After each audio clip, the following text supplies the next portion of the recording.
Initiating podcast download.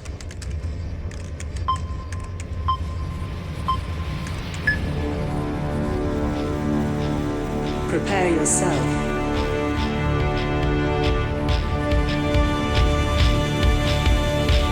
Put on your spandex.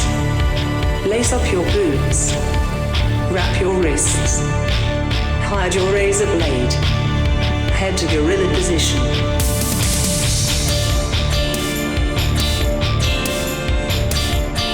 Grease up your hair. Apply baby oil. Okay, apply more baby oil. Get into gimmick. Keep your ears open and your mouth shut. Have fun and be safe out there, brother. Welcome to Iron on Wrestling. Now your host, Gregory Iron. Hello again, everyone. Welcome to another edition of Iron on Wrestling with Gregory Iron. I'm your host, Gregory Iron, and this is episode 291. I do not like eating honey buns. I ate a lot as a child whose mother was never home. I did not know how to cook, and I ate honey buns for breakfast, lunch, and dinner. And so now, 30 years later, I refuse to eat honey buns because I am traumatized. Awkward silence. What a way to start the show. I actually just wrote about that experience in my book that I'm working on while I'm injured. So it's fresh in my mind. So it was good to rhyme one with bun. Actually, while I am injured, and I will be injured for the foreseeable future, as I record this, my sling comes off today. Tomorrow, I'm recording on Tuesday. Tomorrow, which would be today, if you're listening on iTunes, Spotify, or wherever you download podcasts, today would be Wednesday. I'm starting physical therapy. We're on the road to recovery. I'm actually getting paranoid because my arm feels quite stiff at the moment. So now I am scared that I've already hurt my arm. So when I go to the doctor, we will talk to him about how I am actually feeling, how I'm supposed to feel, and, hopefully in the next few months I'll be back to good or as good as I can be. I hope you're good. Good to see you. Hope you're happy to hear from me. We're going to talk a lot of stuff today. We're going to answer your questions from social media.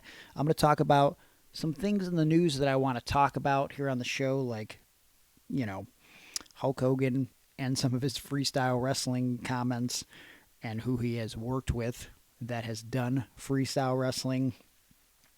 Punk, whether or not he main evented WrestleMania or not. But I'm also going to do some stuff exclusively for patreon.com/IronWrestling, where you get a buttload of bonus content starting at just $3, and it's a great way to support the show. You get bonus audio going all the way back to 2019, extended episodes of the podcast, bonus episodes. You get the podcast a day early. So if you're listening on Patreon, you are listening to this roughly 24 hours, sometimes earlier than anybody else. $5 gets you video, $9 gets you involved in live chats that we do once a month. So we'll be doing another live chat sometime in May. So you've not missed that yet. So jump on board. Next month, we are going to be sending out packages for the quarter. So if you'd like a package in the mail from our Howard Animal Steel tier, you got to jump on this month. You have to be involved at least 2 months to get one of these packages. So what are you waiting for? Patreon.com/IronWrestling. Great way to support the show.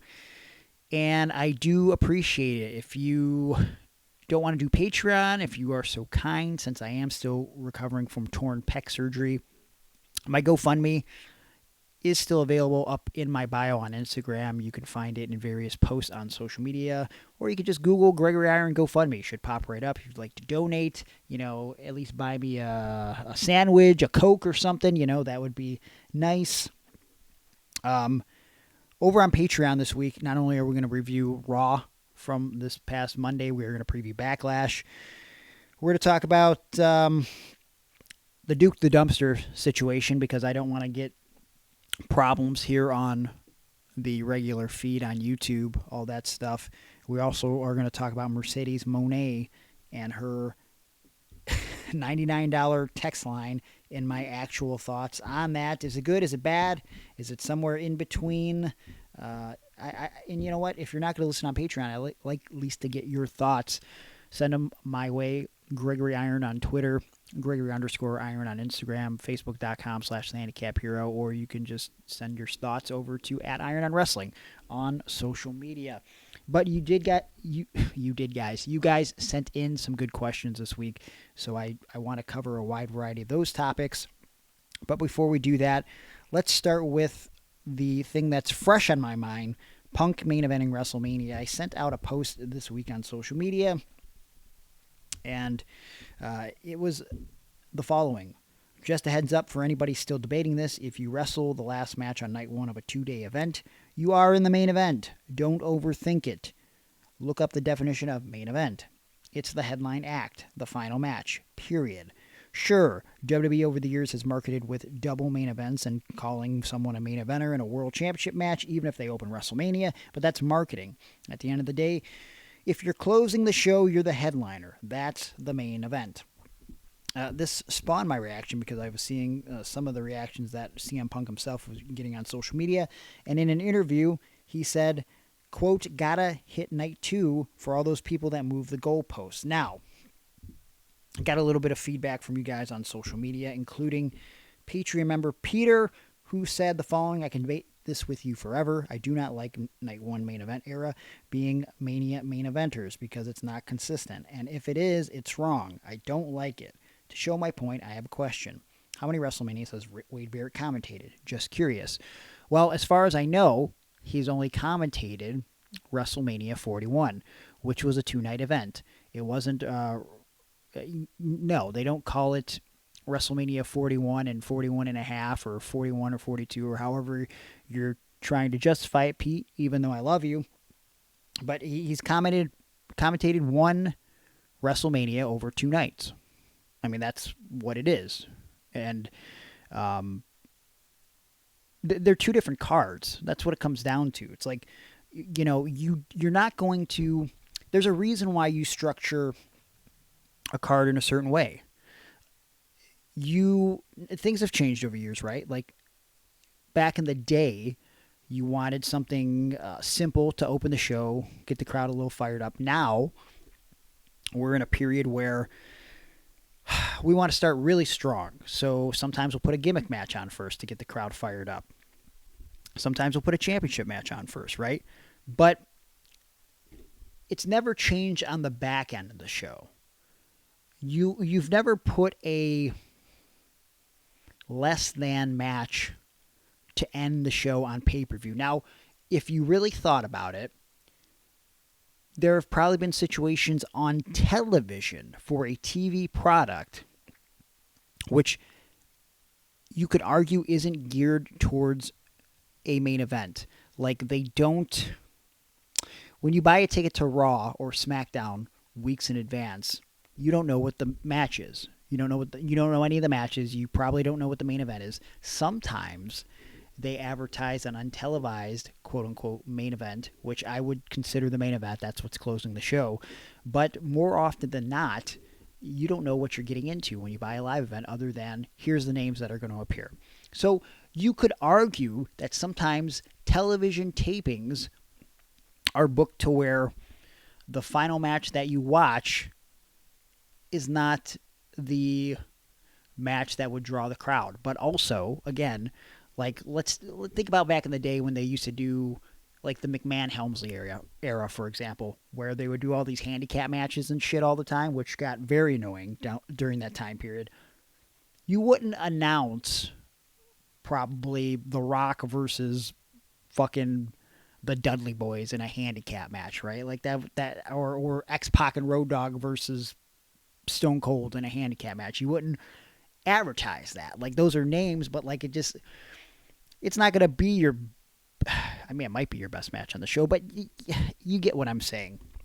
The bottom line is when you have two different cards for an event that is the same name, okay, you're spreading it out over 2 days, you're still going to end that event on a high. You're going to put what you believe is going to be the biggest blockbuster match you could end the show with. Now, again, that doesn't mean it's going to be the best wrestling match, but it's going to be the biggest draw. This match is going to be your biggest draw. And again, you can argue that there have been other matches that have been big draws that didn't end the show. We can go back to WrestleMania 18, right? Rock versus Hulk Hogan. We can go back to WrestleMania 25, Undertaker versus Shawn Michaels. But the match that ends the night is the main event. That's the headlining act. Like, you wouldn't, like if I went to go see, my first concert was Korn, Puddle of Mud, and this fucking shitty band Dead Sea, okay? That really ages me and shows you the type of music I was into back in 2003 when I went to this concert. But, the acts came out in, from like, least important to most important. So, I think, I sad to say, I really enjoyed Puddle of Mud at that period of time, but Korn was the main event. It was the headlining act. It closed the night. They had the longest set and, quite frankly, the best performance. So it was, it went Dead Sea, Puddle of Mud, Korn. That's just the way it worked. They were the headliners. They were the main event. If Puddle of Mud went on last, I guess they would have been the main event, but they weren't. So, yeah. I will say that there was a good argument made for this when Scott Dickens commented nobody would be saying anything if Punk didn't devalue the night one main event in that promo with MJF. It reeks of hypocrisy. Yeah, I won't disregard that. He did cut that promo back in AEW where he said a smart-ass comment to MJF, go main event night 4 of a buy one, get one free super card, or however he worded it. Devaluing, WrestleMania. Also, though, listen. When we've been in bad, toxic relationships, I'm not justifying what he says, but we all say things that, in hindsight, we can look back at and probably regret. I'm sure if you talk to Punk, I don't know if he would say he would regret it, but with hindsight being 2020, I think he would admit and say, I was in a different frame of mind. And also, at that time, he hadn't become jaded with AEW. He was defending his company. Like you're not gonna work for the opposite company and fucking put over the competition on the other channel. I don't know. Like, it's just that's not how that works. Going back to my previous comment about sometimes the match that should have main evented not closing the show, Chris Worthless made a good point. I'll argue that the main event isn't always the last match, rather is the flagship match on the card, usually with the most promotion and often involving a championship. It usually in the last match, but sometimes it's not, but this is semantics, but that's one card. A 2-day event has 2 cards, which is what I said. Eric from Patreon says, so does Eric Bischoff owe Kiss money? Yes, he does. So if you don't remember, when the Kiss Demon wrestled in WCW, go back and watch. Every match that he was in was billed as a main event match because the agreement between Kiss and WCW to license their name on the program was that the Kiss Demon had to always be featured in a main event match.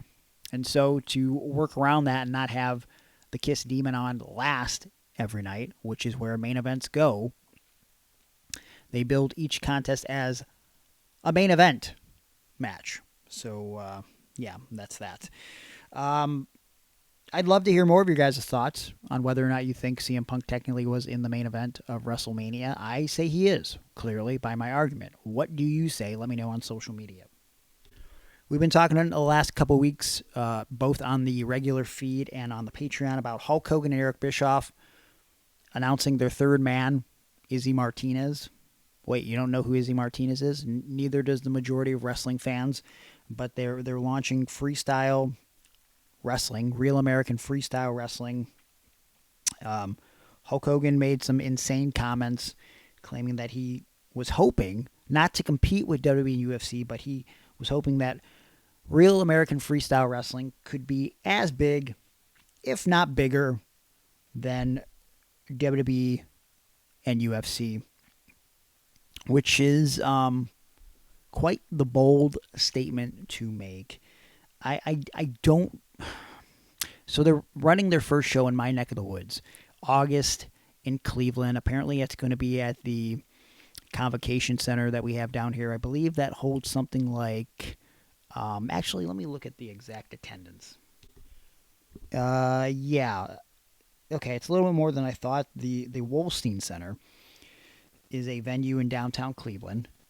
It's the secondary arena to the, what we used to call the Gun Arena. Now it's the Rocket Mortgage Fieldhouse. This venue holds 13,610 seats. Now, boy, it seems crazy that they're going to book this venue for freestyle wrestling. Now, do they think they're going to sell 13,000 tickets? I can't imagine that's what they're thinking. I would imagine, based on Eric Bischoff saying that, they want to do like a big-time production for this, and I can imagine they want to give these guys entrances and maybe pyro and shit. An arena would be more conducive and look better for filming. Do they believe they're going to fill the building? Okay. I'm sure they're going to curtain a lot off. I mean, I guess if, like, by some miracle that they end up selling 13,000, or I think, with some floor seating, they probably can get that closer to 14 or 15,000 seats. I would imagine that the large arena is more for filming purposes. Be that as it may, considering that Eric Bischoff has a very, very limited amateur wrestling background and Hulk Hogan has zero amateur wrestling background, though he has claimed in the past that he did wrestle a little bit in high school. Hulk Hogan tends to lie. He recently, I'm not even going to play the music and cover it because we've covered it before. People were sending it to me for a Hulk Hogan Lie of the Week. He had claimed in his recent interview that he was the first guy to work with Brock Lesnar after UFC. That is just not true, and he has already claimed that on the Joe Rogan podcast a couple years ago when I think he was plugging the Hulk Hogan vape shit that he was doing for a second.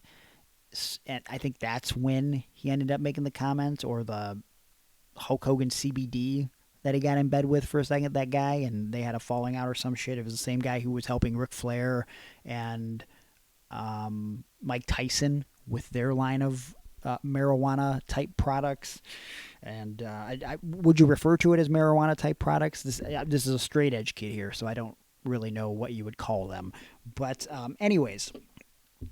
in his recent interview, which this was sent to me, I don't know what this is from. One is from Pat McAfee, but the other, I don't know what it's from. I'm going to play both clips together.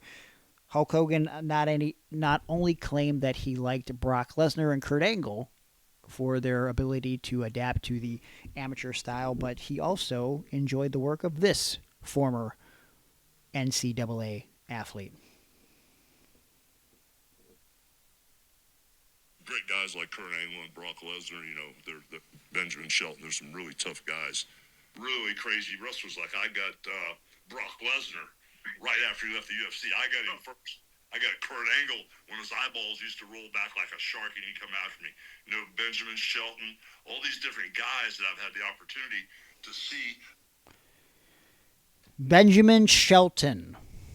Benjamin Shelton. While Hogan didn't flat out claim that he had a relationship with Shelton Benjamin or that he had ever worked with him, Shelton Benjamin tweeted something just a little bit ago, 9:56 a.m., right before I started recording the show. And he said the following. Message to @Hulk Hogan, you lost me forever with your, quote, don't get caught, or as you would call it, apology speech. So rather than screw up my name or pretend we have had any sort of camaraderie, which we never had, please do me a favor. And then he posted the gif of Will Smith saying, keep my name out of your fucking mouth. Who? Wow. You know what? It's what Hulk gets. This is not breaking news. We know that Shelton was in the locker room, or he was on the roster at the time, so I'm assuming this means he was in the locker room when, as the New Day has cited in the past, they were present for Hulk Hogan's locker room apology, which was not an apology. It was more like, you never know who's recording you, so watch what you say. And that's disheartening. You know what I mean? Like, it's very disheartening and sad that, again, someone that many of us grew up looking at as a hero, me included, continues to just let us down with his lies and his bullshit. And just his God, like, he's far from a hero. He portrayed a hero, and that sucks. And I'm glad that Shelton Benjamin sent out this tweet. And again, I find myself another week wondering why I still own so much Hulk Hogan merchandise, why I still, have a autographed Hulk Hogan weightlifting poster in my goddamn gym that I look at all the time. And it's because I'm trying to separate the character that inspired me in a lot of ways to work harder. I try to just think about that and not the human who continually comes off as an actual piece of human garbage. That being said, as a reminder over on Patreon, because we can't talk about it here because of the content, we're going to talk about the Duke the Dumpster Droese situation, a former guest of the show. Unfortunately, we ended up doing 2 episodes with him. 1 episode for the regular feed, 1 episode which I believe is still only available on Patreon. I thought he was a good guy. Apparently not. You never know the reality of who people really are sometimes, the demons that they are dealing with, and what a fucked up dude. What a fucked up dude. We will talk about that over on Patreon along with the Mercedes Moné situation. All right, I don't think I have anything else I want to talk about, but I do want to answer your questions. And so we're going to take a quick break, pay the bills, and when we come back, we're going to answer your questions first and foremost from Patreon, but then we'll get to as many as we can from social media when we come back here on Iron on Wrestling.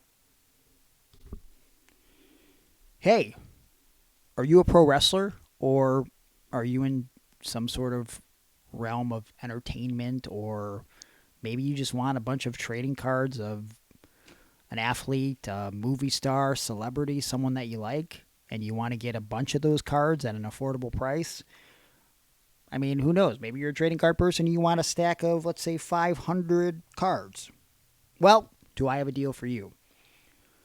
Special trading card sale happening right now with Nerdy Designs. 500 double-sided trading cards, full color, $45.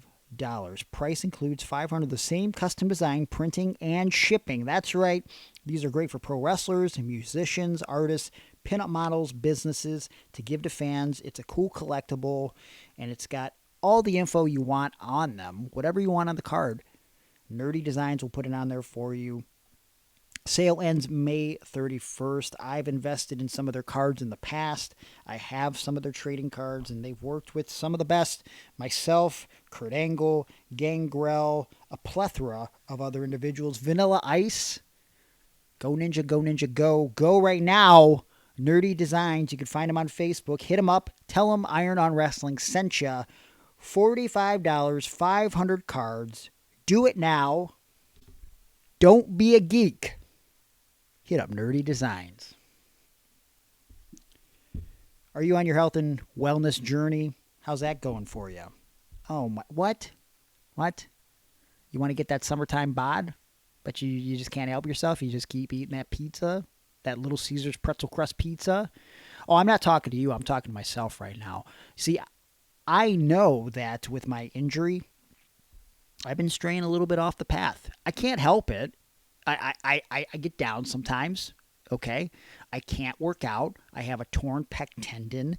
I'm an insane person, and to try to counterbalance everything, I've been getting like 15 to 25,000 steps a day inside of my house because I don't go outside because I'm afraid I'll slip and fall and rip my muscle again. That being said, I'm very thankful for TNT-health.com. The good folks at TNT, along with my good buddy Mike, they help keep me on the straight and narrow. And he knows that I'm eating a pretzel crust pizza once a week, okay?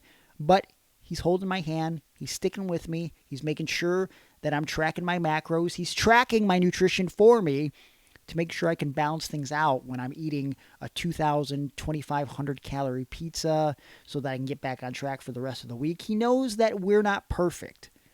And so when Mike and the good folks at TNT-health.com try to sell you supplements, they're not just selling you that. They're selling you results. And they have a wide variety of products to choose from. Fat burners, muscle building supplements, protein, pre-workout, pro-hormones, healthy living supplies, amino acids, vitamins, minerals, jewelry, SARMs, a wide variety of things to choose from. It's free to look, but if you want to buy anything, save 10% with our promo code IRONON, IRONON, 10% on anything that you buy. So what are you waiting for? Do the right thing. Get back on that health and wellness journey. It's summertime. You want to look good with your shirt off. Okay? TNT-health.com, because at TNT Health, it's about your health today, not tomorrow. Do you need some sort of artwork created by someone with 2 complete decades in the professional wrestling business? I think you do. Do you need someone who has worked with prominent wrestlers throughout the industry? Folks that work for the likes of WWE, AEW, Ring of Honor, Impact, TNA, whatever you want to call it, New Japan Pro Wrestling, the Indies, and beyond. I think you want Juan Ortiz and Of the Dead Designs. Juan Ortiz and Of the Dead Designs can create you anything you want for yourself, for someone else, if you need a logo, for your big or small business, whatever the project is, Juan is willing to take it on. He's the one you want for the job, and he'll get it done in an affordable and fast fashion. Yes, I know he works for some of the most important people within the wrestling industry. I know his stuff has been featured in Hot Topic and in video games and on action figures, but that doesn't mean you can't afford his prices. Not only are they cheap, but they get any cheaper because if you mention Iron on Wrestling, you save $20 on your first design. That's right, $20. What are you waiting for? Contact Juan right now at Of the Dead Designs on Instagram, facebook.com/ofthedeaddesigns, or go to his website, ofthedead.weebly.com, because Of the Dead Designs, they're bringing artwork to life. And we're back. And even though we usually do Patreon questions first and foremost, I'm going to make an exception just this one time right now because I feel like it is a hot button topic, as Jared Griffins had mentioned in this post. He says it's a hot button topic. So I got to ask your thoughts on the Leon Slater dive / parting of the Red Sea. I shared a post from Ryback, of all people, that I actually agreed with on the matter, and I also added my take. I'm curious to hear yours. So over on Jared's Facebook, he posted a statement from Ryback that reads as following. One thing people need to understand: when a talent jumps from a major height, the risk isn't just for the guy flying. It's just as real, if not greater, for the guys trying to catch him. Doesn't matter how many are standing there. The speed a body gains coming down makes it almost impossible to safely absorb. At that height, even if the guy jumping is light, the speed turns the landing into a dangerous collision. It's crazy that Ryback has to explain this. I'm not the biggest Ryback fan in the world, mind you, but this is just logical science. To safely catch someone, every person underneath would have to perfectly and simultaneously get under the body and share the impact evenly. If even one guy's hand hits first, that person is instantly at major risk of dislocating fingers, wrists, shoulders, or worse. That's why you're seeing injuries and missed catches happen. It's not because the wrestlers aren't trying, it's the physics. Blah, blah, blah. The risk is too high, the landing too unpredictable, and endangers good people trying to do their jobs. And of course, Jared followed this up by saying, I've always prided myself on catching dives and eating as much of the impact as I could. I'll tell you from experience, it hurts. There's a lot of velocity. It's not always the easiest or most natural impact on your body. That being said, if the other wrestlers on the floor said, we'll catch you, and they failed to do so, it's still on them. They let their partner down out there. It's okay to step up and let your voice be heard. Brother, I don't want to do that. There's too much that could go wrong. I've done and have received some wild-ass damage in my time, but I've said those exact words multiple times and don't regret it one bit. So I agree with both Ryback and Jared's statement. Listen,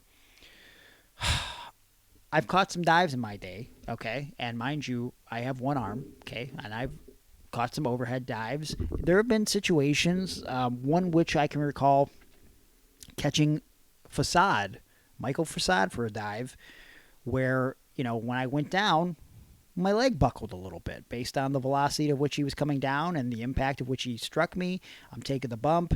I don't remember if it was like on the way down or if he like landed on my leg, but it sucked. It did not feel good. But if I agree to catch a dive, I'm catching the dive, because I've also not been caught by guys, and it has pissed me off. And I don't do any crazy dives. The extent of my diving consists of a crossbody and a suicide dive. If I'm feeling froggy, I will do the same thing that Ricochet does, where he does the shin flip into the ring. I will do that to the floor. I have not busted that out in forever because people do not catch well. So, yeah, I don't think that dive should have even occurred from Leon Slater, quite frankly. If it was going to occur, I don't know if all the flips should have been involved. It might have been easier had it been a crossbody, but still, even with a lot of bodies, it is a very dangerous thing to do from that height. When you're younger in the business, sometimes you feel like you can't turn things down. You have to do it. I can understand that insecurity, but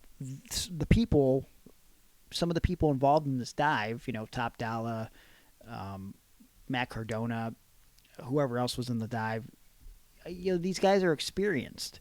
If you don't want to catch the dive, say, I'm not going to catch you for this dive. So then if the person insists on doing it, well, then that's on them. You know what I mean? It's like it's a safety issue on both ends. If they agreed to catch that dive, they should have fucking catched the dive. That's just the fact of the matter. If if I'm putting my trust in you, and you agree to my stupidity, if I'm jumping off a goddamn building, and you go, yep, I'll be there, brother, and then you don't catch me, well, what the fuck, man? But also, I'm never going to suggest jumping off a building. So, that is my thoughts on that situation. Now, let's do Patreon member questions, and then we'll see what else we have time for, because it's coming up close. got my doctor's appointment coming, so I got to eat some food. And then sometime later today, I will record the bonus episode. So lots more for you Patreon people. I love you so very much. Juan Ortiz says, how many wrestlers would it take to take down Prime Gorilla Monsoon? That's hard to say. Realistically, he was a big man. What size of a wrestler are we talking? If we're talking average size 70s, 80s wrestler, I'd say 2 or 3. 2 or 3 could probably take down one Gorilla Monsoon. I think that's very reasonable. The gorilla debate is pretty interesting. This really came out of nowhere. Big Papa Pump Scott Steiner actually jumped on board. I don't know if you guys saw this. He did a little bit of Steiner math involving the gorilla. Let's say you got 100 average men. No weapons, no training, just fear in their eyes and dad bods in their way. Then you got one full-grown silverback gorilla, 600 pounds of pure rage, muscle, and tree-ripping power. Now here comes the math. Out of those 100 men, maybe 25% don't even show up once they see the gorilla. That's 25 cowards eliminated immediately. Then you got 33 or 1/3% of them trying to talk it out, and they're done. Another 20% just stand there frozen, pissing their pants. Now you're left with about 21 guys panicked, half committed, and getting launched like lawn darts. But what if Big Papa Pump's in the mix? You just tipped in the freaking scale. Now it's not 100 men versus one gorilla. It's one gorilla versus the genetic freak. And that spells disaster for the gorilla. That being said, I don't know if Scott Steiner could do it alone, realistically, but I do know that he just that is him cutting a promo in character. But it would be interesting to see Prime, Scott Steiner, Rick Steiner, and Braun Breaker take on a gorilla. I will say that. Who else do we got from Patreon answering questions? Juan Ortiz follow-up question is, what indie promotion is going to do one of these first? 1, gauntlet match with a man in a gorilla costume. 2, battle royal with one person dressed as a gorilla. Come out and get multiple eliminations. Oh, boy. I'm trying to think of what would be, like, what's the funny creative promotion that's going to do that? You know what I mean? Like, that could happen anywhere. But I'm trying to think, like, what is the most... I mean, that seems like a GCW thing, right? GCW would do that.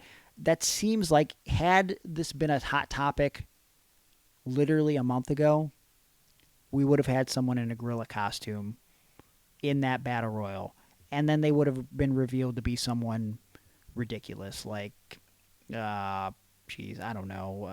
Who's a big guy that has been released or is on the indies? Like PCO or something in a gorilla costume, right? Like, though, to be fair, the last time PCO was at a GCW show, he went into business for himself and started busting a TNA title. So maybe they wouldn't have picked PCO for that spot, but I feel like that is it. It's definitely a GCW gimmick for sure.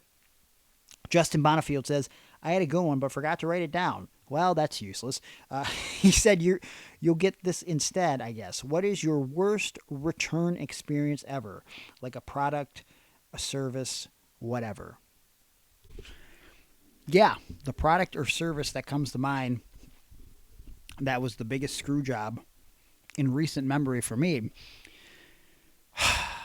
I detailed this in a post, I think, back in November. But basically, my brother and I, Zach, were shopping at Target for some action figures. You know, it's something that we routinely do. Just check them out when they got new figures in stock. A girl approached us from the AT&T kiosk there. Hey, who are you guys' phone providers, all that bullshit. Under normal circumstances, any other time, when someone starts that spiel, we just walk away. So much so that we let her get so far in the spiel that I said aloud to her, I don't know why we're even listening to you. We usually just walk away from people that do this. She sold us the bill of goods of like how, you know, they would pay off our phone if we switched to AT&T. She did the math in her little computer gimmick, iPad thingy, like how much money we'd be saving a month. Because, you know, admittedly, I was paying a little bit more than I probably should for full service on a phone, and I was paying off the phone. So, she essentially told me that she was going to take my phone from like $147 a month to $88. So I was on board with that, and that she was going to pay off my phone. Wow, okay, sounds solid. So, she basically talked me and my brother into it. Didn't take, it took more than a few days for me to get my new phone, which she originally said was going to be overnighted.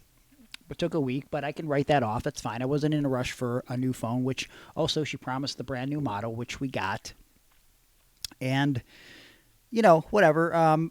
Basically, she said that the only catch was the first 2 or 3 payments were going to be a little higher than $88 just for the fee to turn it on. But after that, the December payment or January payment would be next to nothing. So you can imagine my confusion when, while I was in Seattle, Washington, wrestling, I had some expenses coming out that weekend. Wanted to see how much I had in my bank account. I was shocked to see that suddenly, right before Christmas, T-Mobile had withdrawn like $650 from my account. Now, T-Mobile was my previous phone provider, which I had no issues with ever. I had been with them since the second that I started using a cell phone back in like 2005, 2006, whatever it was. So I text this girl because I have her number. She wanted us to contact her if there was any issues. And I said, hey, I assume this is like some sort of weird issue with T-Mobile. I know that you were shutting off the service for us and you guys were supposed to pay it off, blah, blah, blah. There must be some sort of error. I know that it's really late at night because I was in Washington, so we're 3 hours behind. It was probably like, whatever it was my time. It was, still pretty late for her. And I said, get back to me in the morning. She got back to me immediately and basically said, oh, we never said we were paying off your phone. And that was bullshit. That was not true. I would not have agreed to it because I knew that I had hundreds of dollars left to pay off on the phone. I wouldn't want that taken out in one lump sum. Now, I had a little bit of cash in my bank account, so I didn't have to worry about it as much as some other people, but I got pissed off because Christmas was right around the corner. And even though I wasn't hurting for money, what about a mom, a single mother that she might have stopped, or a single father that she could have stopped, who is hit with the promise of, oh, I can save money and you're going to help me out here and you're going to pay off my old phone? And then they sign up, and then right before Christmas, all of a sudden their fucking account is missing $600 or $700 that they're counting on for Christmas. That pissed me the fuck off. I sent her a barrage of text messages, not swearing or anything, but basically, relaying what I'm telling you guys right now, how it's shady business practices. I reported her to AT&T. Nothing was done about it, and it's bullshit. So now I'm stuck with AT&T. I've talked with T-Mobile. They told me that after a year I probably can go back to them if I want to. It might even be a little cheaper if I do a plan with like my brother or my significant other. So whatever. Do not go to AT&T if you don't have them already. I guess if you've never had issues with it, fine. But like this bitch at the mall or at the Target ripped me off, and it's just bullshit, especially for struggling families in the economy that we're in. Mark Mackay says, other than Vader, who from Boy Meets World would you like to have a match with? Aaron Bauer, who is not in the building, replied to the comment and said, 12-year-old Topanga is Greg's obvious choice. That is not my obvious choice. I would have picked college-age Eric Matthews, or perhaps, what's her name? Maitland Ward. She was like the girlfriend in that college era. The redhead who now does adult films. Maybe I'd probably pick her. She's a cutie, as Art Donovan would say. Who else do we have from Patreon? Dean Chard, best Backlash memory. Well, Backlash is this Saturday. And, back in the day, the Backlash event was pretty good. Some underrated moments in Backlash history. It's, synonymous for being the pay-per-view usually after WrestleMania. So it's a lot of the aftermath of that event. And I feel like Backlash is kind of underrated. At least the earlier incarnations of it. Like, Backlash 99, we get the Stone Cold and Rock rematch, which I would argue is just as good, if not better, than WrestleMania 15. Backlash 2000, probably one of my favorite memories was watching that event live for the return of Stone Cold Steve Austin and him laying out everybody with a chair to help The Rock capture the WWF Championship. And I have argued, and I will still argue, Scotty 2 Hotty versus Dean Malenko, one of the best matches you'll ever see on a WWE pay-per-view. And I feel like the Backlash card was much better than WrestleMania. Backlash should have been WrestleMania. Imagine, instead of that stupid Fatal 4-Way in the main event, that they would have done what they should have done realistically. I mean, I know they threw Mick a bone, which I appreciate, and they wanted to elevate Big Show, and they put him in the main event. Imagine, they just did Rock versus Triple H, and Austin came back to be the equalizer and help The Rock regain the WWF Championship. You could have still somehow tried to involve the Vince McMahon turn and all that stuff that they did. You didn't need Lynn McMahon involved. She added nothing. Shane didn't need to be involved. He could have done some separate from Big Show. Backlash 2000, way better than WrestleMania 2000. Backlash 2001, also a very good event. Again, this is all off the top of my head because this is like peak Greg teenage fandom. I don't have a girlfriend. The two-man power trip, winning all of the championships from Undertaker and Kane. Not the best match from what I remember, but a great moment. And, of course, on that same show, one of my all-time favorite feuds and one of the best matches of their feud that people don't talk about, the 30-minute submission match between Kurt Angle and Chris Benoit is on that card. Backlash 2002 had some great stuff on there. And that's, of course, unfortunately, it was... At the time, I was pumped for Hulk Hogan winning the WWE Championship. However, I think in hindsight, it was the wrong move. Triple H was so hot after his return at Madison Square Garden in January. He comes back. He wins the title from Jericho. I understand that Hogan had some momentum after the thing with Rock, but I think we could have built a little more to Hogan maybe capturing the belt for a cup of coffee later in the year.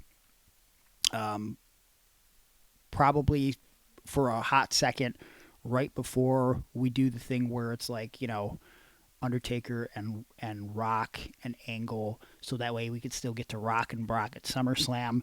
I'm rambling. I prefer those earlier Backlashes. I would also say that later Backlash 2007 had a really underrated main event, Fatal 4-Way, Orton, Triple H, Cena, and Edge. Very good flowing 4-way, and yeah, I don't know. Those are some of my favorite Backlash memories. Michael Whitehead says, if I were to steal something from a bad promoter, what should I take? Well, Mr. Whitehead is a professional wrestler, and he has been courted by one David Tower, also known in some circles as Taco Bell back in the day, also known in some circles as, you know what, I don't even know what fucking bullshit name he's going by these days. What was his name? Like fucking Timo Cruz or some bullshit? Like Timu Cruz, fucking generic ass wannabe luchador wrestling piece of shit. The guy is a fraud, a scammer, and I feel like actual human garbage has been sort of the theme of this episode. If you were to work for David Tower, I would take whatever he contributes to maybe perhaps supplying music to that venue. If he brings like a sound system, I would take that. If he has supplied anything in the locker room, like if he's left his bag, I would just take his whole bag with all of his shit, because I know he's working the show because he's a mark for himself. and he can't possibly run a show without putting him in one of the main matches or against probably the star that he brings in, I would just take his whole fucking bag. Or if you don't take it, at least take a shit in his bag. Like, taking a shit in someone's bag as a rib is kind of taboo. That probably should have never been a thing, or to bully someone or to hate someone. But when it's someone that is scamming guys from the lowest of the low on the indies to somewhere in the middle like me, all the way up to former WWE guys like Gangrel, motherfucker needs to be put in check. If someone doesn't shit in his bag or steal his bag, someone should just beat his ass because he's a fucking fraud and a scammer. And I don't even know how he still manages to keep coming back into this business. He's a fucking cockroach. Boy, these single podcasts without Aaron, you guys really ask me some questions that send me off into a tangent. And I don't know if that's a good or a bad thing. Josh Excellent says, who is your favorite live-action Spider-Man actor? Note, this doesn't necessarily have to coincide with your favorite Spider-Man movie, but it certainly can. Whew, boy. I mean, I grew up on Tobey Maguire, right? Oh, boy. I feel like now what I'm going to say is going to be less controversial since No Way Home came out. I didn't mind Andrew Garfield in the two Spider-Mans that we got, Amazing Spider-Man movies.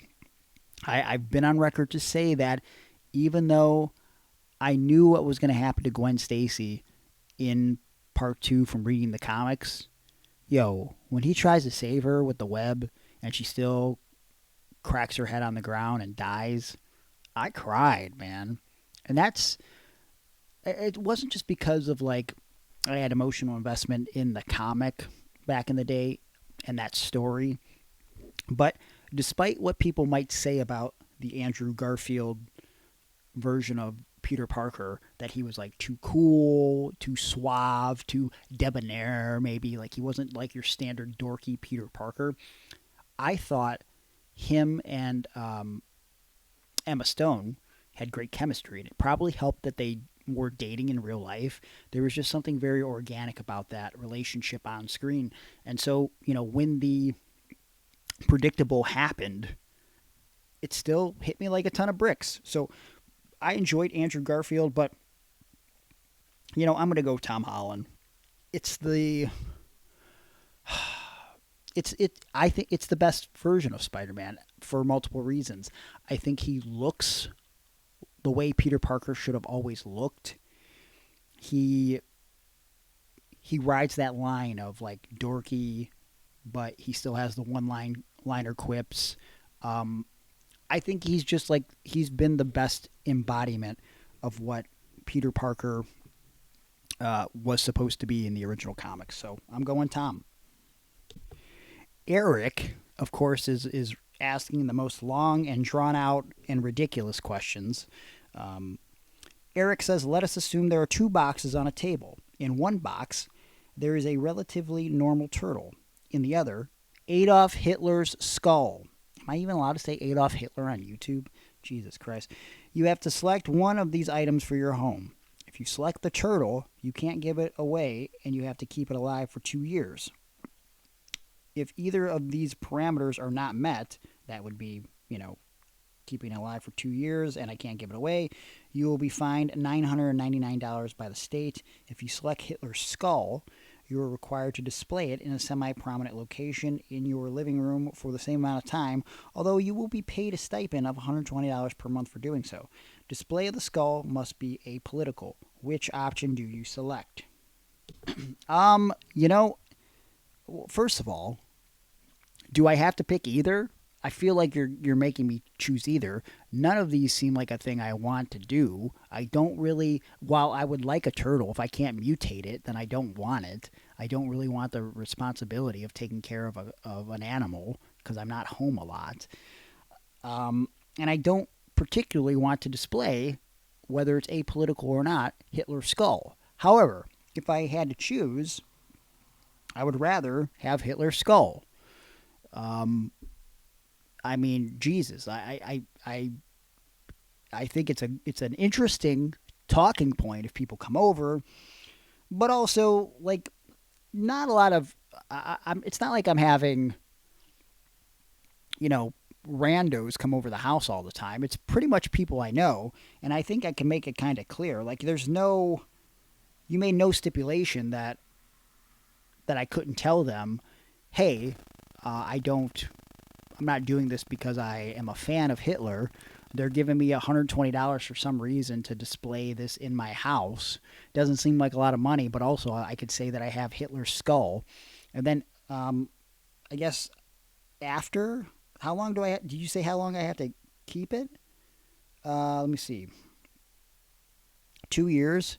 Yeah, like what happens with the skull after? Can I like crush it or something? Like, or can I like make a video about what a fucking piece of garbage he is or something? Like I mean, I probably shouldn't crush it because if we're holding on to Hitler's skull, I mean, there's like historical significance to that, I guess. I do feel now that I'm thinking about it more, and I'm a big fan of Ghostbusters. I don't know if I want the skull of like someone so evil in my house. So now I'm really questioning my own decision here. I'm going to move on from this topic, Eric, and go to your other question, which is also ridiculous. At long last, someone invents the Dream VCR. This machine allows you to tape an entire evening's worth of your own dreams, which you can then watch at your leisure. However, the inventor of the Dream VCR will only allow you to use this device if you agree to a strange caveat. When you watch your dreams, you must do so with your family and your closest friends in the same room. They get to watch your dreams along with you, and if you don't agree to this, you can't use the Dream VCR. Would you still do this? I'm not going to do it. I have weird dreams, and I don't want to share them. Quite frankly, I don't know if I'm having any dreams that I want to relive with a Dream VCR. Also, I'm assuming this is being invented in 2025. Why aren't they inventing like a Dream fucking MP3 or MP4 file thing? Or, I mean, at the very least, a Blu-ray. Like, why does it have to be a VCR? Why are we going back to the 1980s for technology? That seems like we're really going backwards here. Like a Dream phone. There was a Dream phone. I've been thinking about my Dream phone. That little girl toy. All right. Very catchy song. Connor McGrath says, favorite memories of Men on a Mission. Well, my favorite memory of Men on a Mission would involve Oscar. When randomly in 2009, me and Johnny Gargano, when we lived together at the time, we were reliving Raw from 1993. And at some point, it came up watching Men on a Mission. Gee, whatever happened to Oscar? And we did our research and remembered that he ended up getting turned on by Mo and Mabel in 1995, right before the King of the Ring. He left the company supposedly because he didn't want to be a bad guy, and then he never really did anything else. So what happened to him? One day, Walt the promoter was emailed, and he read us this email from this guy claiming that he used to work for WWE, and his name was Clem. And he performed as Oscar from Men on a Mission, and me and Johnny looked at each other like, I mean, we had just had this discussion like a month earlier. We were shocked. And he said he would come in for free and blah, blah, blah. And Wally was like, I don't know if I want to write this guy back. We're like, write him back. See what he wants. He wanted no money. He just wanted to come in, do a rap, try to sell some 8x10s. It sounded too ridiculous to be true. I don't want to say too good to be true because it's not like he was like some major name. But he was willing to set up a meeting with us in a hotel. So me and Walt, the promoter, went to this hotel to meet Oscar, or who claimed to be Oscar. And we sat there for entirely too long waiting. Walt started to get fed up. And then like in a movie, as he's like, I think we should just leave, elevator door behind him opens. And there he is, Oscar from Men on a Mission. And he sat down and he's talking with us. And me being there kind of helped because Walt didn't know anything about Oscar. I knew way too much about Oscar from Men on a Mission to where I kind of like I impressed him. And he was willing to do the show for free. There was no catch. And then, everything went off without a hitch. He wrapped me and Marion Fontaine and Naj the Wild Samoan to the ring for our match, which was surreal. That I was accompanied to the ring by Oscar from Men on a Mission. And here to find out, his real name was Greg, because Johnny's mom walked up to me at some point, who was helping collect tickets at the door for this event, and she said, "Hey, did you sell a bunch of tickets to these people and these people and these people? Because they claim you did." And I said, "No." Somehow, Greg, who was Oscar, that's his real name, Greg, he had got a hold of a bunch of tickets, or he had made his own tickets, and he was selling them. That's how he was making his money.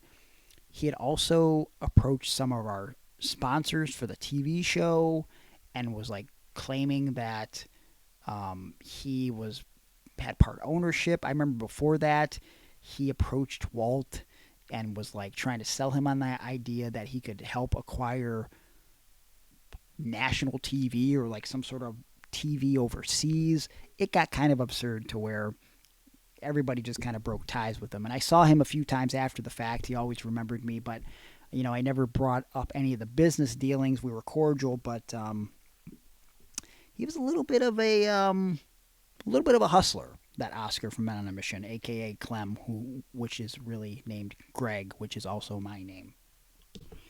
Jason Amos says, "Do you think Rocky Balboa should have stopped boxing after he fought Clubber Lang?" No, because then we would have never got Rocky IV. And even though Rocky 1 is obviously the best Rocky film, Rocky 4 is the coolest Rocky film. Okay, a bunch of montages. You're fighting Ivan Drago. Again, Rocky 5, kind of a throwaway film after the fact. We do at least get the return of Mickey, but there are times where Rocky 5 feels like a made-for-TV movie. We don't like to count that one, but in general, if we don't have anything after Rocky 3, we don't get Rocky Balboa in 2006, which is a phenomenal film. We probably don't get the return of the Creed franchise or the beginning of the Creed franchise, which leads to 3 movies. I'm happy that it kept going. All right, let's see what else we have here. Cole Dawson says, "With no arms for the last 6 weeks, how have you been, let's say, relieving yourself?" I have not been. So, yeah. Sorry to say. Very depressing. Juan Ortiz says, "What's the first thing you did with that free arm after the sling came off?" I guess that's a good follow-up to the last question. What do you think I did?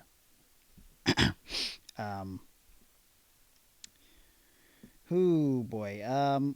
Brittany Sobin says, "What has been the most unexpected part about writing that you enjoyed?" Not related to the previous 2 questions, but the release. The release of the pain that I've had inside for a long time that I didn't realize was still in there. There is a difference between knowing something happened, talking about something happening, but then reliving what happened and going through every detail, painting the picture via the written word. I've had people tell me in the past that maybe I should write down these experiences just for myself. To finally do it for, what I thought was for other people, but in a lot of ways has been for myself while I've been going to therapy at the same time. It has been cathartic. And, boy, it's really saving me during this very stressful time in my life when, I could be feeling down and out. Letting this out and having so much support, as I've mentioned before on the podcast over the past few weeks, is really, It's really taken me to a better place. So thank you for that question, Brittany. Bob Evans says, should I write a book? Brutal Bob Evans, yes, you should write a goddamn book. That's what I told you. When I saw you this past weekend, I saw Bob Evans and Kevin Kelly and Mega Championship Wrestling, another great breaking down barrier show which benefits the good folks, the adults with developmental disabilities at the Murray Ridge Center. And I got to see Kevin Kelly for the first time in years and tell him what my limited interactions have meant to me, the information that he has given me that I've retained over the years. And, you know, Bob told me about his desire to write a book as I talked to him about how I've been writing my book. And if you don't follow Bob Evans on social media, the wrestler, not the restaurant, he's always putting out nuggets of truth and gold and advice that I think not just young wrestlers, but experienced wrestlers who might be struggling, they should be really getting this insight from Bob. You know, he's been around the block a time or two. He did some stuff for Ring of Honor back in the day. He might not be the biggest name in the business, but you don't have to be the biggest name to actually, you know, keep your head down, keep your nose clean, and actually just focus on getting a good education in the professional wrestling business. And I feel like Bob has an incredible wrestling IQ. I think just looking at his social media, if he could expand that into book form, I think it could benefit his pocketbook, but also I think it could benefit a lot of young and old wrestling minds. So Bob, definitely write that book. And if I could help in some way, I would love to be of service to you. Last question, we're going to wrap it up. We got a few more. Thank you for everybody that submitted questions. If we didn't get to it this week, you can submit it next week on social media, and we'll see if we can get to it. Mike Cochran says, what is the meaning to life? How do we know what our destiny or purpose is in life? And he followed that up with saying he's just struggling a bit lately mentally. I appreciate you being so vulnerable, Mike. I don't know if I know the meaning of life, but I do believe that I think everybody's purpose is to find a place where they can help others. Happiness and helpfulness. I think there's happiness when we receive help, and I think there's happiness when we can give help, when we're in a position to give back.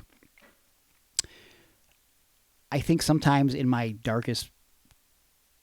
I've been in my darkest places in my life, the thing that shined that light, that gave me hope, that kept me marching forward, was the social circle that I surrounded myself with and the people that were willing to lend a hand and help me up when I was falling down, right?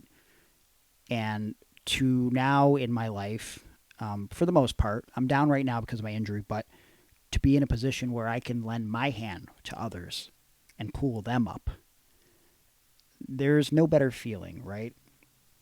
I think when we're searching for meaning or purpose, I think it's because,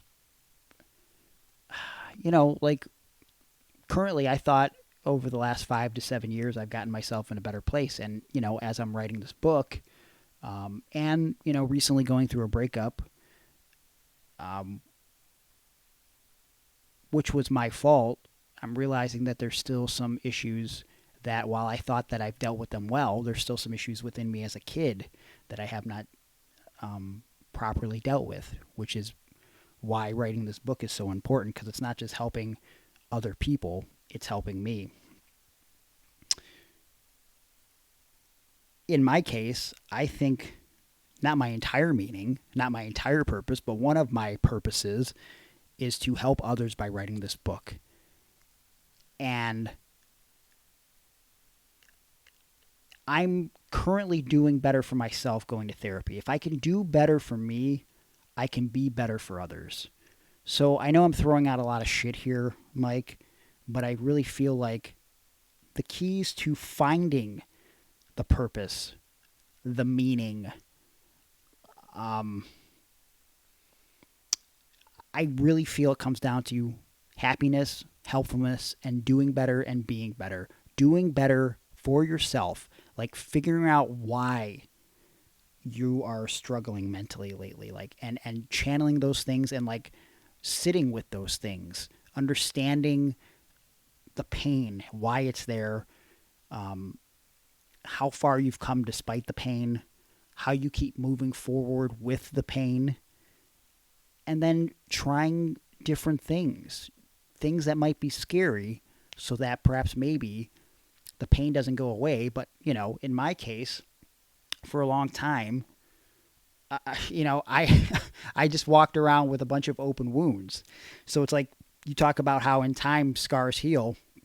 Well, if you don't even bother going to the doctor, you just keep, dealing with this wound that just keeps opening back up, it's never going to heal properly. So, I think there might be some issues that you need to address when it comes to just healing. And sometimes you got to do a lot of soul searching for that. But if you need to talk, Mike, don't feel free to reach out. And that goes for anybody out there listening. I'm not a psychiatrist or a doctor or anything. I'm just a dumb old pro wrestler, or at least I was a pro wrestler at one time. And, together we can make it on our own. We just got to be willing to open up and ask for help. So I hope what I've said today helps you. And thank you guys for listening and helping me by listening and showing up every week. I'm optimistic about my future. I'm excited to start recovery, and I'm excited to also give you bonuses over on patreon.com/ironandwrestling, where you get a buttload of bonus content starting at just $3. As I talked about at the top of the program, it's the best way to support the show. You can support me at GoFundMe. Just search out Gregory Iron. My GoFundMe should pop up. It's on my social medias, in my bio. Follow Iron and Wrestling on social media. Subscribe to the podcast wherever you download podcasts, or on YouTube if you haven't already. Iron on Wrestling. Follow it. Follow me at Gregory Iron on X, Gregory_Iron on Instagram, Facebook.com/TheHandicappedHero. You can get a cameo from me. Just search Gregory Iron on Cameo. And ProWrestlingTees.com/Gregory Iron for my shirts, Aaron shirts, Iron on Wrestling shirts.